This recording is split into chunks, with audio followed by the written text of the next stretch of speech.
అయితే ఆ దేశములో నివసించు జనులు బలవంతులు, వారి పట్టణములు ప్రాకారము గలవి. 30వ వచనంలో ఉన్న రిపోర్ట్ దేవుడు ఆశిస్తున్న రిపోర్ట్. 30వ వచనం, కాలేబు మోషే ఎదుట జనులను నెమ్మళపరచి. చెడ్డ రిపోర్ట్ రాగానే గలిబీలు, అరుపులు, కేకలు, అమ్మో వాళ్ళు బలవంతులు అనేసరికి ఏమొచ్చేసింది?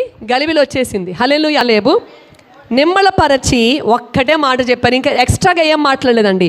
మనము నిశ్చయముగా వెళ్ళుదము, స్వాధీనపరుచుకొందుము, దాన్ని జయించుటకు మనకి శక్తి చాలును. వండర్ఫుల్ కదండి. రోజు మీరు ఒకటే పలకాలి. ఏంటి చెప్పండి? నేను నిశ్చయముగా వెళ్ళెదను. నిశ్చయముగా నా వాగ్దానములు స్వతంత్రించుకునేటువంటి ఆ మార్గంలో వెళుతున్నాను. ఇక్కడ ఎక్కడికి వెళ్తున్నారు వాళ్ళు? కనాను దేశంలోనికి. మీ పాలు తేనెలు ప్రవహించేటువంటి ఆ వాగ్దానములోనికి నిశ్చయముగా నేను వెళ్ళెదను అని చెప్పండి.